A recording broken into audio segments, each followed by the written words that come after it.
Déjeme saludar al maestro Paco Cruz, que ya llegó también Jaime Hernández, el maestro Jaime Hernández, el maestro Paco Cruz, periodista de larga trayectoria, más de 47 años en el periodismo, autor de una larga lista de libros, Las Damas del Poder, primero, García Luna, El Señor de la Muerte, el anterior, Tierra Narca, vámonos más atrás con los años, y La Guerra que nos ocultan de hace más de 10, para que empiece a buscar los libros del maestro Paco Cruz, a quien saludo con mucho gusto. ¿Cómo estás, Paco? Buenos días.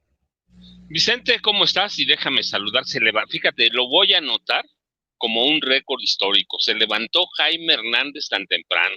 Seguramente Brian Berto lo despertó. Lo despertó ahí, pero... eh, Fue culpa mía. Tú tienes esperando con un buen rato, razón, mira. tienes un rato esperando y yo no había subido tu imagen, Paco. Discúlpame. No, nos Pero alcanzó, Hoy, hoy, Jaime. hoy estaba yo desde las 4:30 aquí, presente.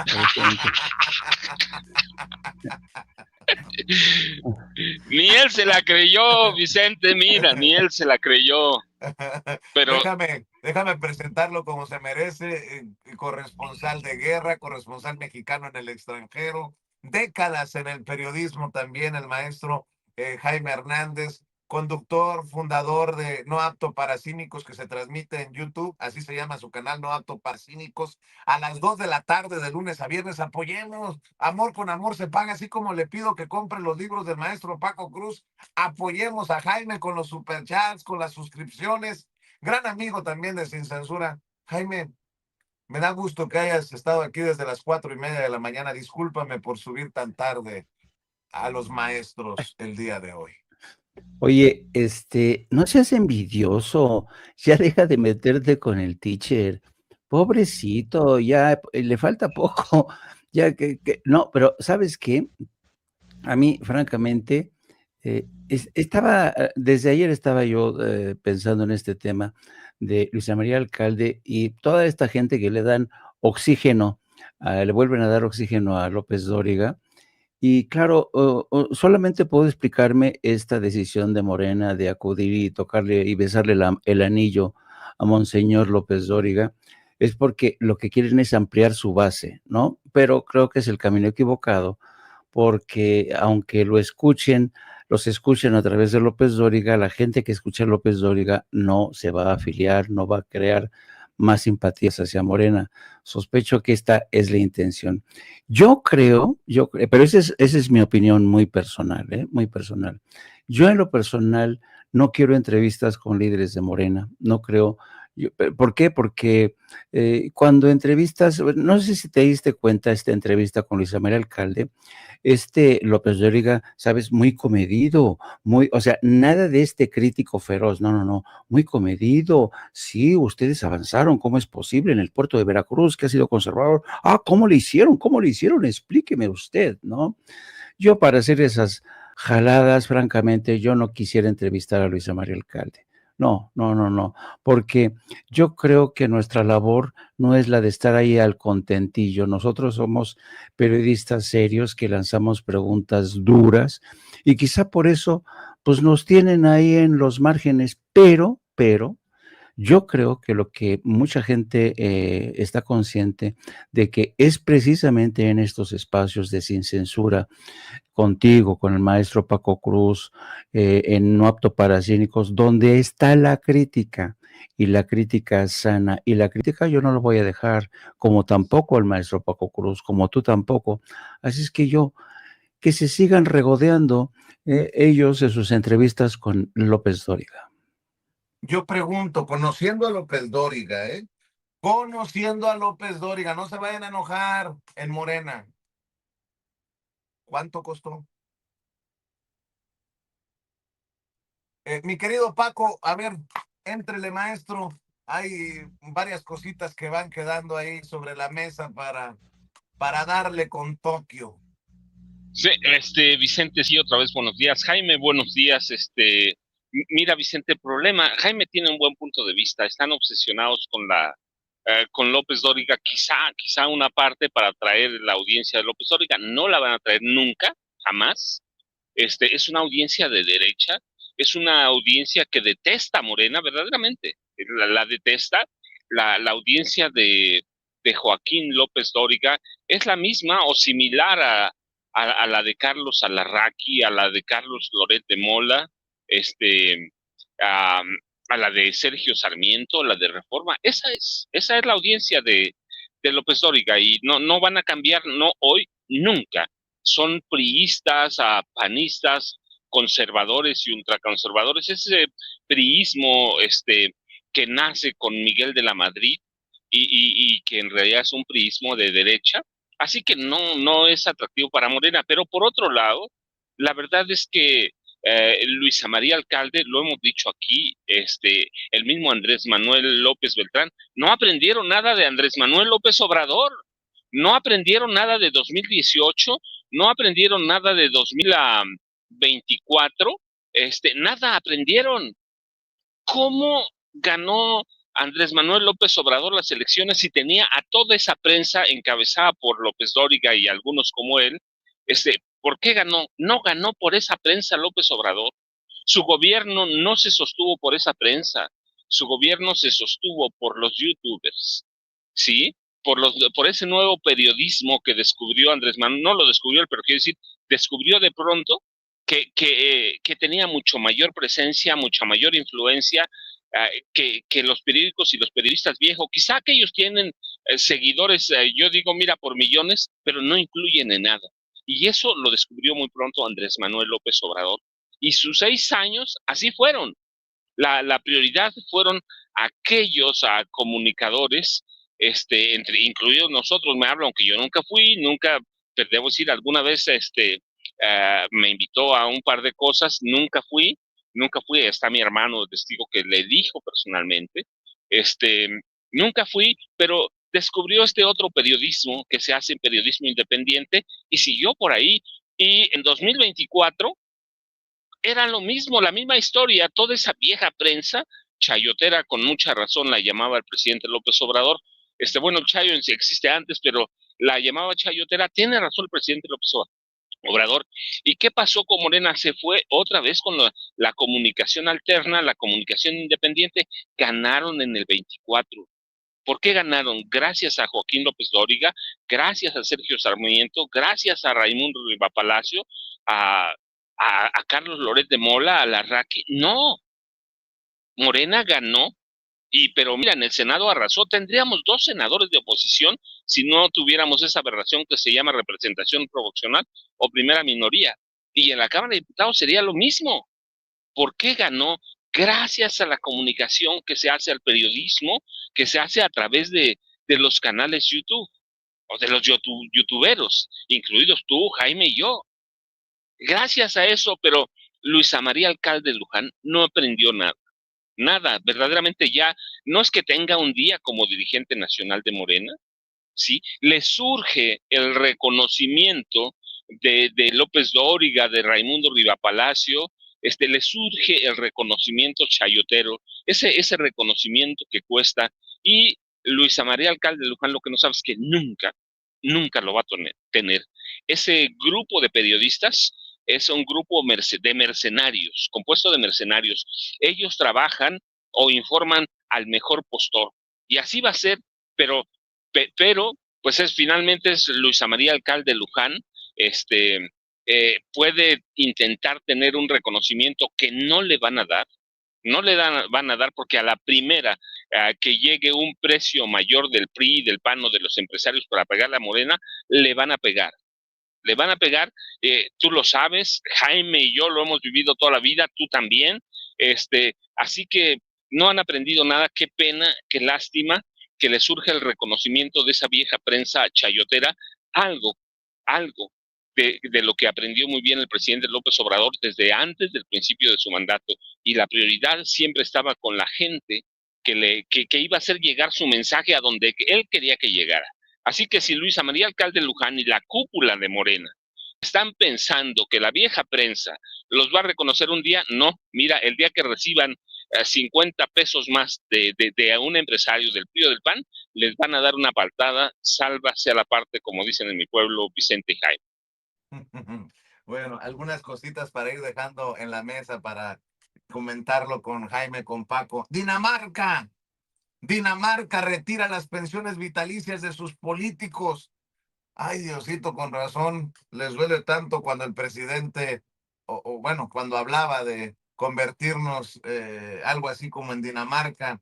Recibirán los beneficios de la pensión legal como el resto de los ciudadanos y tendrán que destinar el 18.07% de su salario mensual al fondo de retiro estatal. Bueno, a ver, también hay declaraciones, no sé si ya tenga Ceci las declaraciones de Chayito Robles, que anda muy activa, la señora que estuvo en la Sedatu y que fue investigada por la estafa maestra y casi como a Raúl Salinas de Gortari le vamos a tener que ofrecer una disculpa porque ella era una blanca palomita que volaba por los aires y nosotros fuimos muy mal pensados. ¿Qué dice Chayo Robles de la elección judicial, Ceci? Muchísimas gracias a todos los que vieron el programa de Dos Generaciones que tuve el gusto de compartir con Carlos Alarraqui, con Ulises Ruiz y con José Antonio Crespo. Gracias por sus comentarios y vamos a la resistencia porque tenemos que rescatar a nuestro México querido. Muchas gracias a todas y a todos. Vamos a la resistencia, dice esta señora. Y bueno, ya que mencionaba Ulises Ruiz, el exgobernador priista de Oaxaca, fíjense nada más, esto me parece hasta advertencia. Dice con Alarraqui, México es un país que se incendia muy fácil. ¿Cuántas veces me han dicho aquí en el chat, piensa mal y acertarás? A ver, ¿qué dijo Ceci? Yo estoy convencido de que los cambios que se hicieron en el pasado fueron la presión de la oposición. Claro. En un país que se incendia muy fácil. No era tan sencillo imponerse. Lo que pasa es que no estamos haciendo el trabajo nosotros.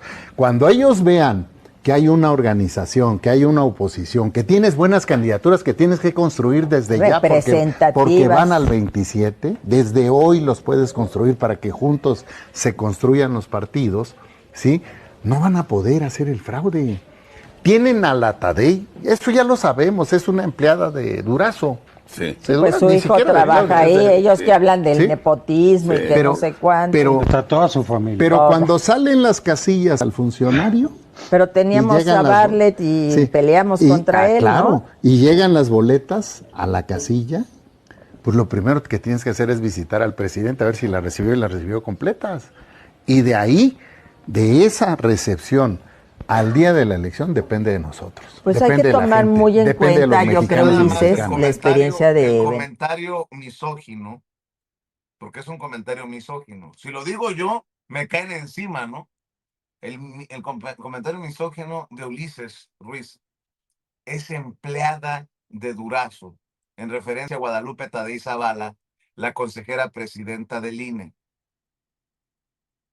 Pero bueno, ¿qué dice Guadalupe Tadei sobre los votos? Esto me parece relevante también, las declaraciones de la consejera presidenta del INE. Échalos, Ceci.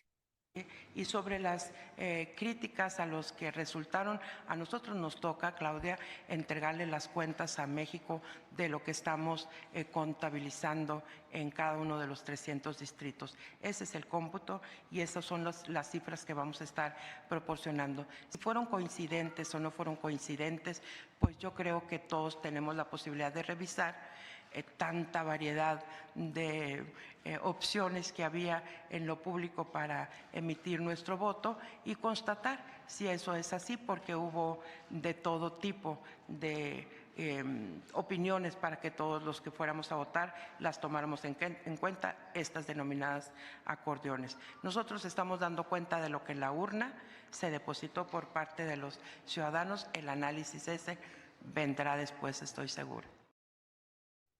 Vamos a contar los votos, dice Guadalupe Tadei, y que el análisis de si los que estaban en el acordeón que se distribuyó masivamente son los que ganaron, ese análisis que se haga después, dice la consejera presidenta del INE. Mi querido Jaime, escucho tus comentarios. Dos cosas. en el primer caso de Rosario Robles, estas declaraciones, ¿cómo se ha convertido el canal de Carlos Alarraqui en el club de los abandonados, de los derrotados, donde todos destilan todos los días sus amarguras, ¿no? Sus malas querencias. Fíjate que yo creo que la oposición en México todavía no entiende que para reciclarse ante los ciudadanos, para volver a presentarse ante los ciudadanos como una opción creíble, deseable, ilusionante, tienen que hacer su travesía por el desierto. No creo que hayan todavía, no les ha caído el 20, tienen que hacer una travesía por el desierto, entendido por travesía por el desierto, tienen que iniciar un proceso de autocrítica, tienen que realmente revisar sus plataformas de gobierno, de propuestas, tienen que realmente hacer protagonizar un mea culpa, cosa que no creo que lo vayan a hacer, diciendo nos equivocamos, la cagamos, pero desafortunadamente ellos creen que no es necesaria esa travesía por el desierto.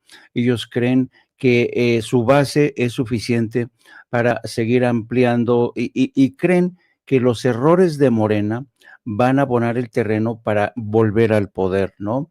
Cosa que si Morena sigue actuando y equivocando, metiendo la pata, les va a facilitar la tarea, pero no ha habido un proceso de autocrítica, de reflexión en serio, con una mujer tan desvergonzada como Rosario Robles, que es increíble la suerte que ha tenido Rosario Robles después de toda la robadera que se hizo con la estafa maestra. Y claro, aquí contó con la protección, el arropamiento de magistrados de la Suprema Corte. De otro lado, yo creo que también es importante entender que en México estamos todavía en una fase de experimento. Y yo creo que eso es lo que tiene que tener muy presente la 4T. La 4T cree que ya llegó para administrar el poder y que larga vida, pues no. Yo creo que un movimiento que ha prometido tanto, que ha prometido ser honesto, que ha prometido ser crítico, que no quiere repetir los errores del pasado, es decir, el triunfo de Morena está significando en muchos sentidos el triunfo de ciertas tribus. Se reparten el poder entre ellos, se benefician entre ellos y la gente detecta eso y se da cuenta. Yo por eso creo que la labor de los programas de los youtuberos va a seguir siendo fundamental. Y creo que deberíamos estar conscientes de que esta labor de crítica es hoy más importante que nunca, porque yo estoy viendo cómo Morena está dejando caer el balón en muchas cosas. La última fue el tema de estos acordeones, que si bien no puede atribuirse todo el mérito de la victoria a la gente que ha salido para formar parte de la Suprema Corte, también es cierto que sí que hubo mano negra ahí que obstaculizó la llegada de magistrados o de abogados como Isaac de Paz o César Gutiérrez Priego, ¿no? Eso tampoco lo podemos olvidar. Así es que yo creo que tenemos todavía una labor muy importante que realizar, querido Vicente. Y, nuestra labor no ha terminado. Algunos creyeron que la labor de los youtubers era tanto como algunos creyeron que era fácil utilizar a los youtuberos, utilizarlos como un Kleenex. Ya los utilizamos, ya los tiramos. No, nosotros no somos Kleenex, no somos fáciles de destruir. ¿Por qué? Pues porque nosotros vamos más allá de intereses de partido, de intereses de grupo y de intereses de tribu. Fíjate que estaba leyendo la columna de Riva Palacio y no sé si ustedes perciben también ya una campaña racista contra Hugo Aguilar Ortiz, el hombre indígena que gana la mayor cantidad de votos este pasado domingo. Un hombre cercano al presidente Andrés Manuel López Obrador, el abogado de muchas de las consultas de las obras más importantes del sexenio pasado.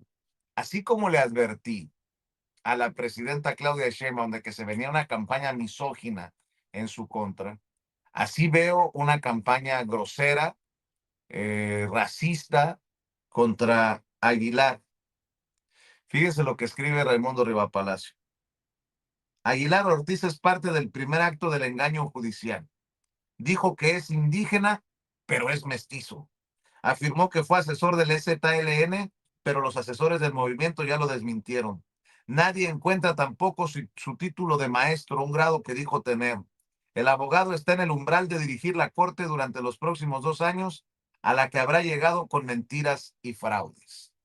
Y yo creo que fue un error, incluso desde el movimiento, de compararlo con Benito Juárez por el origen indígena, humilde, y que en su momento también Juárez presidió la Suprema Corte de Justicia de la Nación, pero veo esta situación en redes sociales grosera, de racismo, de clasismo, contra, le duela a quien le duela, le pese a quien le pese, será el presidente de la Suprema Corte de Justicia de la Nación, porque aquí están los datos, ya con la totalidad de las actas computadas. Mi querido Paco, escucho tus reflexiones, tus comentarios. Vicente, fíjate, Jaime, yo me preguntaba esta mañana cómo lidiará la oposición más racista con el virtual ministro Hugo Aguilar. ¿Cómo lidiarán con él los magnates xenófobos como Salinas? ¿Cómo lidiará la prensa más clasista, más racista, más chayotera, más mercenaria, con un personaje como Hugo Aguilar? Pues así van a lidiar con él, con toda la xenofobia del mundo, van a tratar para él lo que representa Hugo Aguilar Ortiz, no un abogado mixteco de Oaxaca, tampoco representa que haya recibido 5 millones de votos, representa para él el enemigo a golpear. Sí, no les importa, porque además está documentado que haya sido parte del Congreso Nacional Indígena y del cuerpo de asesores del Ejército Zapatista de Liberación Nacional, y lo aclaró en los diálogos de San Andrés Larraín. Sí, hasta allá se Paco, puede.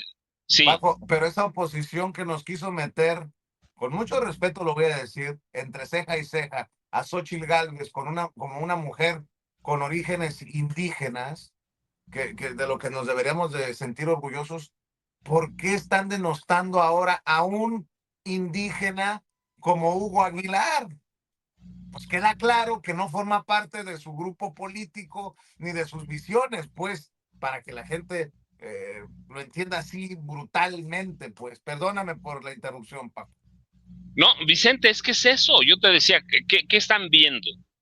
Están viendo a un enemigo, están viendo a un hombre que los derrotó y que va a ser presidente de la Suprema Corte de Justicia de la Nación. Están viendo a la 4T, están viendo a quién pegarle, están viendo que ya se les va el negocio también del Poder Judicial Federal. El Poder Judicial, ahí están los documentos, también es un negocio para ellos, Vicente. Entonces, si la extrema derecha, el PRI y el PAN están perdiendo su último bastión o el último bastión del neoliberalismo y ya se les acabó el 20, los periodistas están viendo el negocio que también ya se les acabó. Desde la Suprema Corte también salía dinero para los periodistas. Cada poder les daba dinero y se les acabó, así que lo van a ver como enemigo, lo van a ver como enemigo. Y mira, yo quiero hacer una aclaración, que para la historia, no solo Hugo Aguilar Ortiz va a ser el segundo indígena, no, va a ser el tercero. Hay que aclararlo para la historia, ¿sí? porque ahí en ese costal tenemos que meter ciertamente a Benito Juárez, pero también a Ignacio Ramírez, el nigromante, quien fue presidente de la Suprema Corte de Justicia de la Nación de 1977 y 1879. Era un mestizo, sí, pero de ascendencia directa indígena, y debo aclararlo porque además conozco su historia hace como 50,000 años.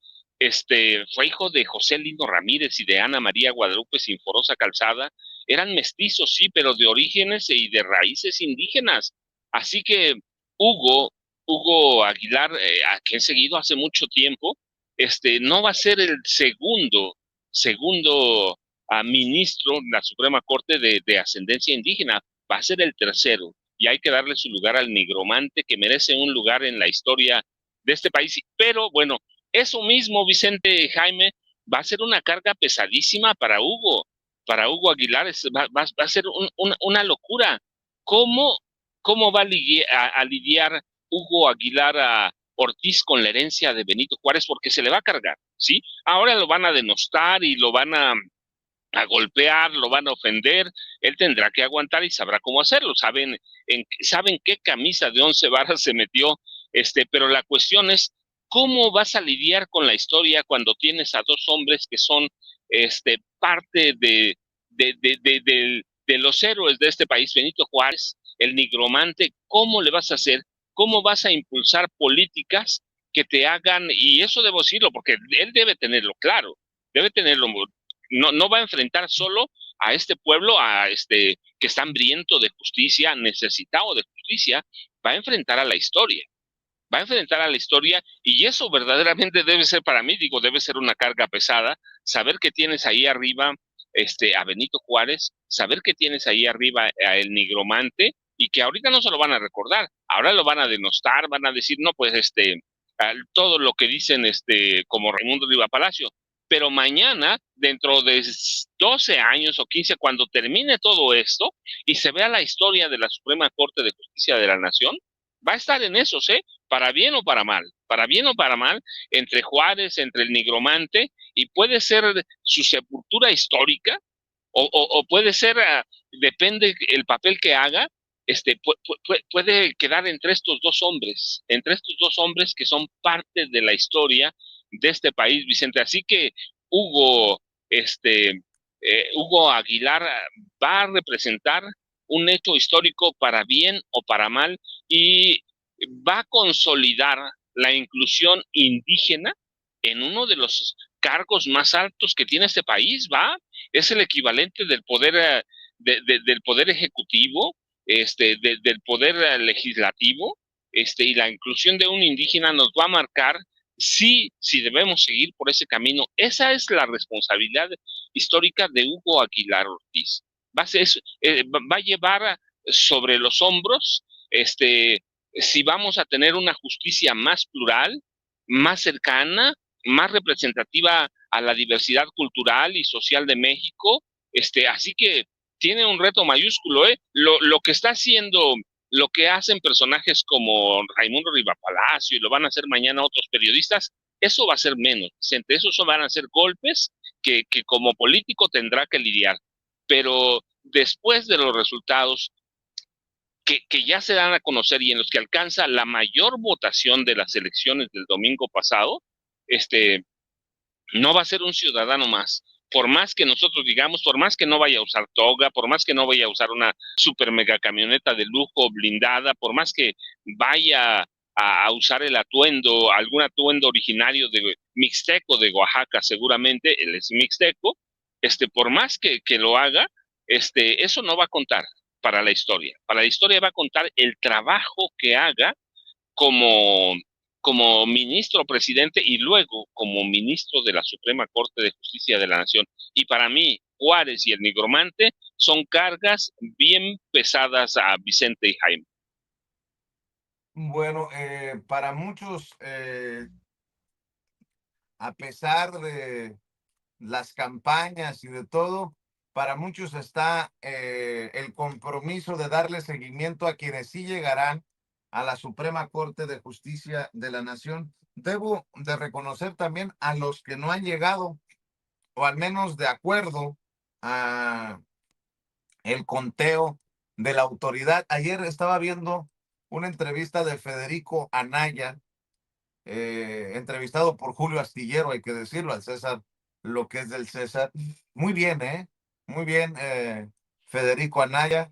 Veo también, y lo voy a decir con mucho respeto para todos, críticas que me parecen injustas al doctor Isaac de Paz González, quien podría, no lo sé, no he platicado con él, tomar este camino de la impugnación. Quedó muy cerquita al cuarto lugar, al conocido como el ministro Chicharrones, el que sería ministro del gobernador de Chiapas, así lo expuso en su momento Luis Guillermo Hernández, pero que cada quien decida en libertad si impugna o no, acepta o no. Aquí reconocimos también el mensaje de César Gutiérrez Priego aceptando los resultados, pero sí quiero decir que veo una campaña feroz, una reacción feroz contra Isaac de Paz González, que a pesar de que en su momento aparecía en segundo lugar, después en tercero, después en cuarto, terminó en quinto, mantuvo una crítica de lo que él consideraba se necesita mejorar de este proceso.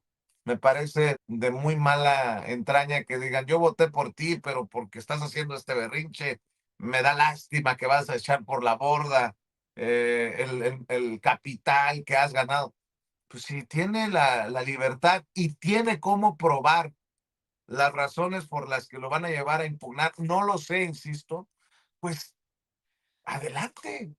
Pues si estamos en democracia, si hay un camino legal y tiene con qué respaldar, que lo siga. Bueno, esa es mi opinión, pero hay que reconocer las palabras eh, de precisamente los que no llegan y los que llegan, obviamente, porque ya veía otro videíto de Arístides Rodrigo Guerrero.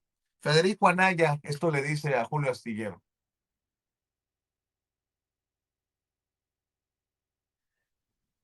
Es que si bien nos iba, íbamos a tener 32 o 33 conclaves y 32 o 33 listas. Y yo creo que a la mitad del camino ya había como 32,000 acordeones, listas y más. Y hay un intento efectivamente de tratar de uniformar las cosas, pero incluso en ese intento, si lo empezamos a revisar con atención en redes sociales, vas a encontrar, Julio, que había varios acordeones que venían de arriba hacia abajo. Yo le recomiendo a la gente que vaya a ver los resultados de la elección. Ahorita tenemos ya completa, bien clara, la de ministras y ministros de la Corte. Y ahí lo que se nota muy claramente es que hubo una dispersión de votos entre las 9 posiciones que tenían que llenarse. Hay un punto, por ejemplo, en el que se desprenden mucho las 3 ministras que estaban buscando mantenerse en la Corte, que ya estaban ahí, y en el otro lado, donde no había nadie buscando reelegirse, Hugo Aguilar Ortiz. En esos casos tú tienes un gran total que ya ronda los 5 millones de votos. Pero una vez que pasas esos que tienen mucho, que yo me lo explico, el de las ministras, por el hándicap favorable que tienen quienes están ahí, son muy conocidas, etc. Pero si tú y cualquiera que se meta a ver los resultados van a ver cómo después de eso se vuelven bastante uniformes los resultados electorales. Yo, por ejemplo, estoy en el 6º lugar, hasta donde la última vez que chequé, y tengo 2.3 millones de votos. Algo así como 150,000 abajo del 5º lugar. Isaac de Paz, que tampoco entra a la Corte porque entraba hasta el número 4. Pero Isaac de Paz está muy poquitos votos abajo del 4º que sí entró. Y esto ya es una tendencia desde el número 3. El número 2 tiene un poquito más de ventaja. A lo que voy es a esto. Es evidente que hubo acordeones que venían de arriba a abajo, y yo tengo la impresión fuerte que hubo acordeones que también iban de abajo a arriba. Organizaciones populares, específicamente en regiones, estuvieron haciendo, no persona por persona, sino a nivel de organización, lo que dijo Marta Olivia. Y lo que tenemos como resultado es la confrontación de esas dos cosas. Ya expliqué cómo veo yo el voto de las 3 ministras que buscaron mantenerse. En el caso de Hugo, creo que lo que ocurre ahí es que Hugo es un consenso entre acordeones que vienen de arriba abajo y acordeones que vienen de abajo arriba. Y una de las cosas que me interesa mucho empezar a investigar ahora con las pistas de redes sociales es cómo a derechas la gente dice, bueno, ¿y quién es ese Hugo? Es evidente que no tienen idea. Y encontré un texto ahí triste y feo de algún comentarista oaxaqueño donde le echa la culpa a Hugo de todas las cosas que han pasado en Oaxaca los últimos 30 años y dice que es una criatura de Eladio Ramírez. Yo nada más le puse un mensajito en el WhatsApp a ese individuo diciéndole, tal vez sería bueno que investiguen quién era Floriberto Díaz, el gran filósofo político mije, para entender de dónde viene Hugo y de dónde viene Adelfo Regino y cómo esa lucha no tiene que ver con los priistas de Eladio Ramírez. Es todo lo contrario. Y por eso me parece que lo que tuvimos, Julio, es esta confrontación de acordeones de abajo, acordeones de arriba, y en medio no hay que echar en saco roto lo que dijo Marta Olivia. Tú tienes una buena cantidad de millones de votantes en las clases medias que no están ni en la estructura que obedece a los acordeones de arriba, ni en las organizaciones que crean los acordeones de abajo. Y eso hace todavía más interesante el proceso porque entonces se desperdiga más el voto. En resumen, yo no creo, como si lo piensa Isaac Paz, que aquí haya habido ningún tipo de trampa. Todos los elementos de lo que yo te acabo de decir los conocíamos todos cuando entramos. Y de hecho, la campaña sí importa, como puedes verlo, de quienes en apariencia, nadie sabía cómo sacar encuestas, pero quien en apariencia iba muy adelante al principio, al final de cuentas, no quedó ni siquiera, no en los primeros 4, pero queda en 7º lugar. Entonces, creo que importa el proceso electoral, importó que la gente pues conociera a los candidatos, e importó que la prensa dijera. Ahí están las palabras de Federico Anaya, aceptando los resultados, difiere con la visión de Isaac de Paz, y creo que aquí no podemos castigar a uno o a otro. Creo que tienen el derecho de definir lo que quieran hacer, cada quien desde su visión y desde su trinchera. Esa es mi opinión, y reconozco pues también la altura de Federico Anaya, la altura de César Gutiérrez Priego, y respaldaré lo que decida también el querido doctor Isaac de Paz González. Mi querido Jaime, antes de irnos a la mañanera. Yo creo que Isaac está en su derecho, pero veo complicado esta tarea de desmontar lo que ocurrió el domingo pasado, porque ciertamente quien diseñó la estrategia de las elecciones para favorecer a candidatos de Morena realmente hizo su trabajo, hizo bien su trabajo. Hoy Reforma da una especie de, plantea una hipótesis interesante, señala que al final lo que pesó fue más que nada el voto del sur, Chiapas, Guerrero, Oaxaca, pesó mucho en las elecciones. Hay muchos ángulos desde donde estudiar lo que ocurrió el pasado domingo. En cualquier caso, va a ser muy difícil hablar de fraude. Hubo sí mucho voto orgánico, como planteaba ayer Norman Pearl. Hubo mucho voto orgánico.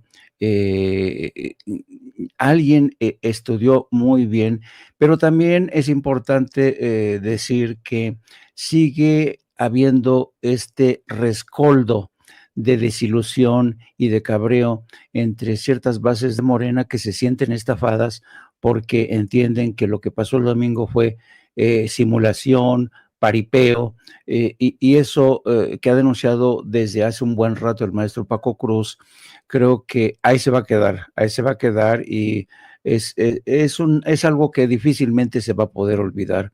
Pero yo creo que, y por cierto, ya el Tribunal de Justicia, de Disciplina, también va camino de convertirse en un bastión de Morena, y lo dejo aquí para que termine de comentar mi querido Paco Cruz, @Jaime Journo, los espero a las 14 horas y luego a las 19 horas con mi querido Paco Cruz y Norman Perl. Claro que sí, maestro. Paco, tus redes sociales también para terminar. Vicente, Jaime, yo ya sabes, @Paco Cruz Jiménez en X antes Twitter, Francisco Cruz Jiménez en Facebook, y mira, nada más, rapidísimo, Isaac de Paz tiene derecho, y así se lo permiten las leyes, a impugnar.